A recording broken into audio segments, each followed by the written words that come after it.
Hi everyone, Kurt here again with another video for our teaching materials and methods on English for a secondary school course. And today we're going to be talking about language assessment. Now, I've split this topic into two parts.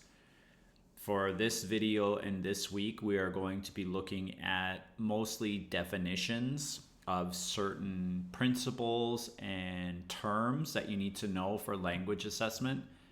And then in next week's topic, we'll look more specifically at different types of testing items and ways to assess the different skills of English. All right, so let's jump in. We'll start with a few important terms because these often get mixed up. So we'll start with assessment itself because we've got assessment, we've got testing, measurement, evaluation. So, assessment is when you evaluate or judge the level of some attribute of a person. Okay, then what's a test? A test is a method of measuring. So, you measure someone's performance, or you measure their individual ability, or you measure a certain domain of their proficiency or skill, something like that. Testing is a subset of assessment. So if you want to make an assessment of a student's ability, you don't have to give them a test. You can do there are many methods you can use. You can use observation, you can talk to them, you can do role play, you can give them some kind of portfolio to make. There's just so many ways to assess. A test is one way to do an assessment. Okay. Now, as I mentioned, testing is a method of measuring. So, what is measurement then?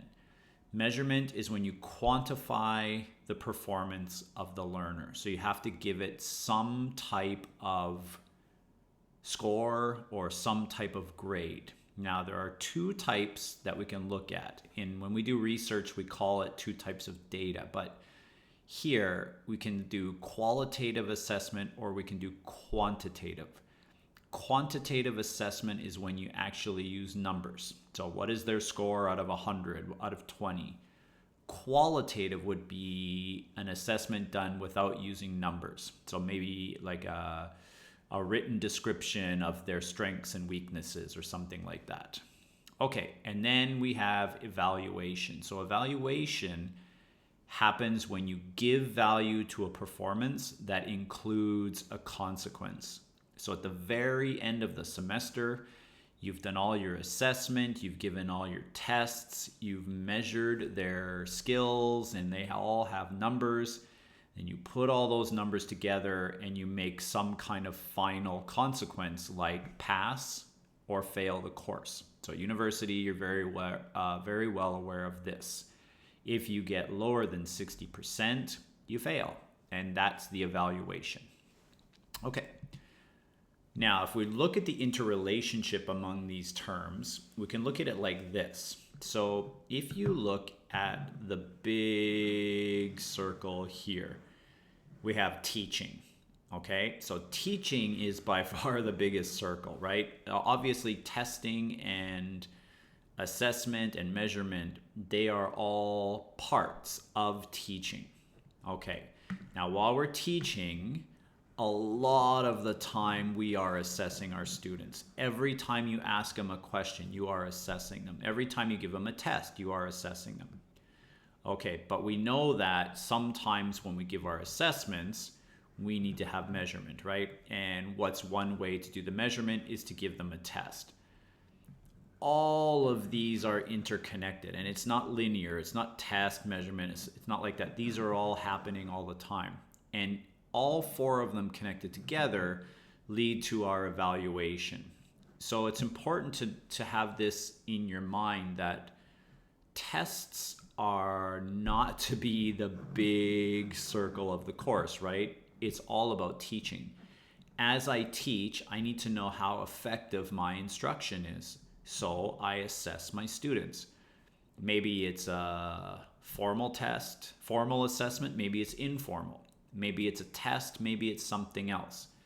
But no matter what, the assessment is because I need to see how well the teaching's going. And then after the test, after the assessment, I need to go back and look at my teaching and think about, okay, do I need to change anything? It's not working. It is working. It's too easy, whatever the case may be. And all of it combined together at the end of the semester leads to our evaluation. And evaluation can be of the student, it can be of the teacher, it can be of the course, the syllabus, the tests, on and on, your lesson plans, everything that's involved. Okay, a few more terms. We have formative assessment and summative assessment. Formative assessment takes place during the process of forming their abilities or knowledge. So while you're teaching, you assess your students. And again, that can come in the form of observation.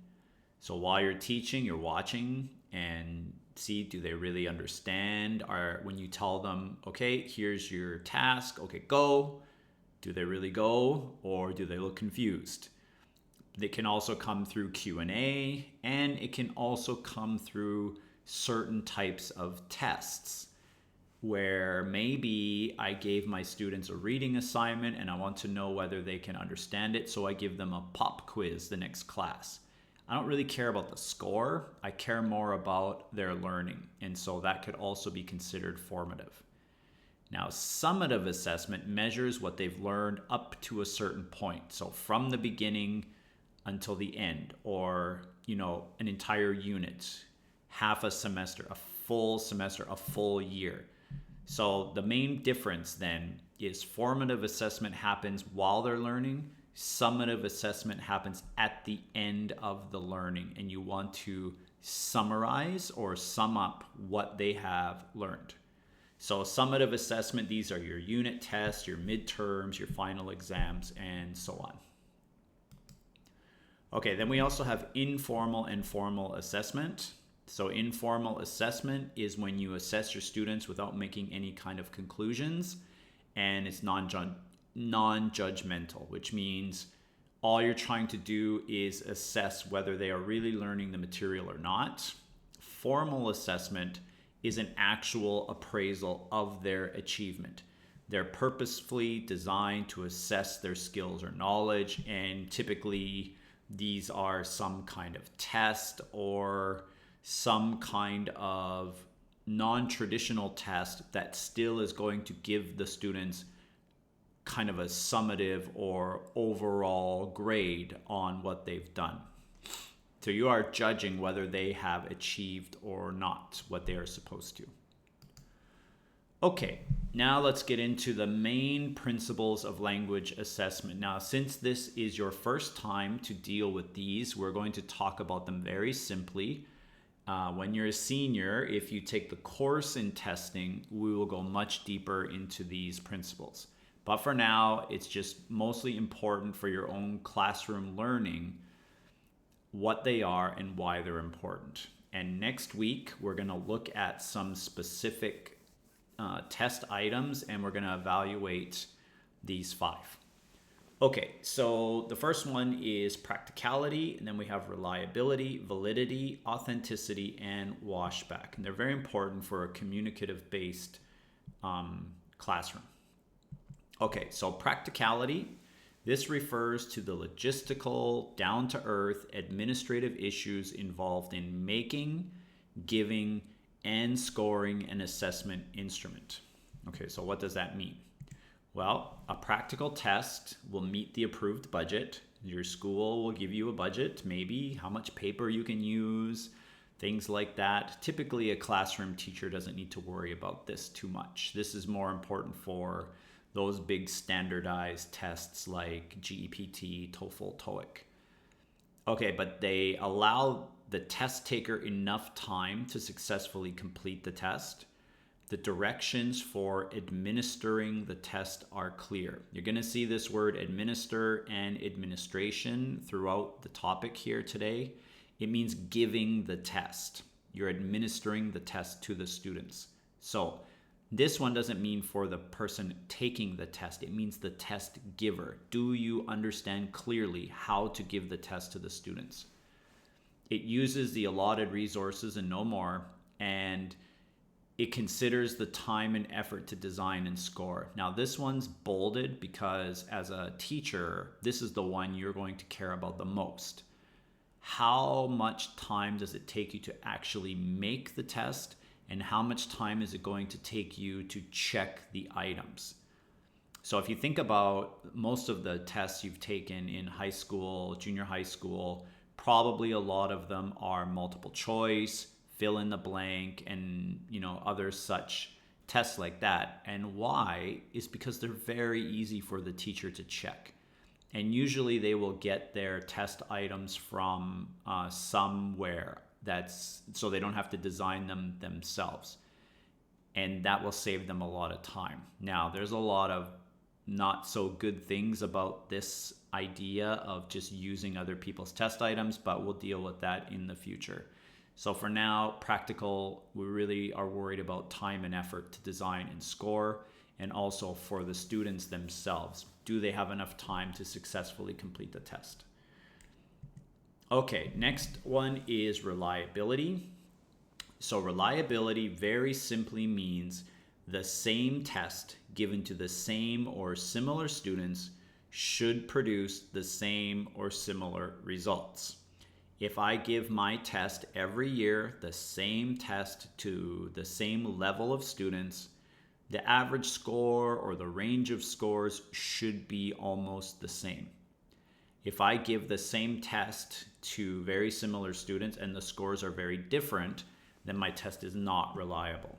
Okay, so reliable tests, the conditions are consistent over 2 or more times the test is given, and the conditions could be the administration of the test, the way the test is designed, and so on. Scoring or evaluation directions are clear and unambiguous. To actually how to score the test is clear.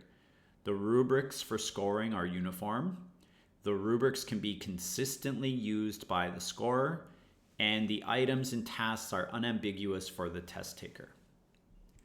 Okay, now there are different types of reliability. We're going to talk about a couple here. So first could be student-related reliability. So of course, if a student is sick or very tired, or they have high anxiety, those can affect how they perform on the test. Now, you may be thinking there's not a lot you can do as the teacher to fix these problems. And you're right about the illness part, other than try to train your students that when it is exam time, they don't need to stay up until 2 o'clock in the morning studying. They should learn good study habits right from the beginning of the semester all the way through the semester. You prepare them in class, you let them know what's going to be on the test, how they can succeed on the test, and that will allow their anxiety to be lower as well. Now, test wiseness is another one where students, they do the same type of test over and over and over and over again, and they start to know how to guess, and they know how to look for correct answers. So obviously, you have to be careful about this. You need to use variety in the items that you give. We also have administration. Again, this is test administration reliability, giving the test to the students. So maybe it's noisy outside, or the audio in your listening doesn't work very well. I've heard students complain about this before on the college entrance exam. Maybe the temperature in the room is too hot. That will really affect your ability to concentrate, or it's too cold. The paper that's printed could have variations. You give it to students one time and the pictures are very clear. The next time it's not so clear, or there's color differences. Maybe the amount of light in the room is not appropriate. Or it could be that the desks and chairs are just not comfortable, or it's not easy to sit in that chair for 2 hours. Lots of different things. There's more that could be on this list. Okay, and we also have test reliability. So if you use multiple choice items, they have to be very carefully designed. Multiple choice items, even though they are reliable, that's only if they're done properly, but they're not that easy to make. if you have subjective, open-ended responses, this can cause unreliability because there's more than one correct answer, and it will be harder for teachers to decide what's right, what's wrong. Objective items have predetermined correct answers, so that can help improve reliability. Now, unreliability can also be caused by ambiguous items. So maybe from the teacher's perspective, it's clear because you have all the information in your brain, but for the student, it might be ambiguous. And so they're not sure how to answer. And that means even myself, I take your test the first time, I think it's A. But then because it's ambiguous, the second time I choose B. And both times I'm not really sure which is the correct answer. And this could be just because of the words you use in your items. Items with more than one correct answer, of course, will really affect reliability. Too many items, so the test taker gets fatigue, or timed tests. So students feel great anxiety about time. Some do, especially people who like to be punctual. They hate being late. These type will have a lot of anxiety about the time, and so they might not really be able to show you what they can do. That will affect their performance, and that will affect the reliability. Okay, next one is validity. Now, I'll say here that there are at least 5 or 6 different kinds of validity, but for our purposes, we're only going to deal with content validity. So, in general, validity means the extent to which inferences made from assessment results are appropriate, meaningful, and useful in terms of the purpose of the assessment. And very simply put, are you testing what you are supposed to test? If it's a speaking test, are you assessing their speaking ability? If it's a grammar test, are you assessing their grammar knowledge or their ability to do or show you that particular grammar point, grammar structure? And are you testing them on the material that is supposed to be tested in your course? Okay, so valid tests measure what they're supposed to. They do not measure irrelevant variables. So if it's a speaking test, and they're doing a lot of listening and listening comprehension, then that's not valid. Test takers perform tasks that match the test criterion.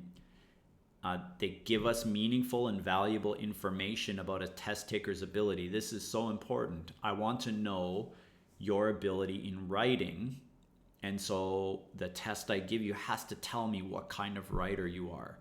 It can't just be about grammar and vocabulary.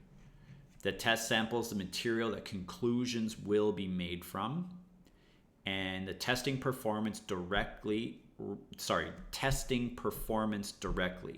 rather than indirectly leads to better content-related validity. And this sounds obvious, but how about for speaking?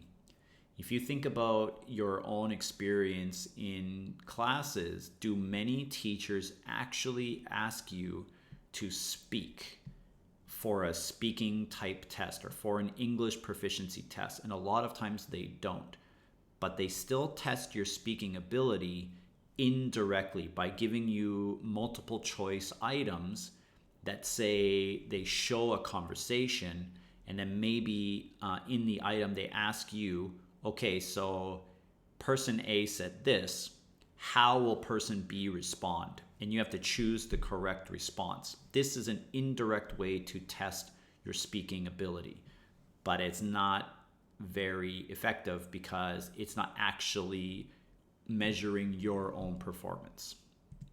Okay, the next one is authenticity. So authenticity means the tasks on the test closely resemble something that would be done in the real world. So if you're thinking multiple choice, fill in the blank, spelling, all of these types of test items, they're not very authentic, right? You will not do multiple choice items in the real world. So it's a little bit more complicated than this, but what we hope is that what they learn and perform in the classroom will closely resemble what they will do outside of the classroom. That's the goal of authenticity. So authentic tests attempt to use natural language. They use contextualized items rather than isolated ones. They have meaningful, relevant topics that the students are interested in and are useful for them. You can utilize a connected theme or topic throughout your test. So this way the students are actually learning authentic language while they're doing the test. And you can use tasks that can be done outside of the classroom. So this is something more like performance-based assessment, where if I want to practice my students' ability in speaking, maybe I have them do a role play or a presentation, something that you will actually do in the real world. Okay, and the very last one today is called washback. Now, washback in general means how testing affects teaching and learning. So if you think about it, at the beginning of the semester, we teach and we try to give all the knowledge and information to the students. And then we test to assess what they've learned and how the teaching is going. So you have to think about, how does the test impact teaching and learning? Now, there are many examples. I'm going to talk about a few, but I'm going to try to give you a negative example first so you can understand this easier. In Taiwan, in junior high school, and especially in senior high school, the very end goal is to take the exam to get into high school or university. So if I asked you, how does the entrance exam to university affect the way that teachers teach? Now, when you think about it, you should be thinking, well, obviously they are preparing the students for the exam, so they are teaching in a way that helps prepare for the exam. And you would be correct if you said that in most cases. So if we think about English specifically, is that the best way to learn English, by just preparing and teaching to the test? And of course it's not, because as we know, the entrance exam in Taiwan does not have a speaking portion on it. And so teachers are leaving speaking out. Speaking, though, of course, is the most, or one of the most, skills to have in a language. If you can't speak or communicate, then how can you use the language?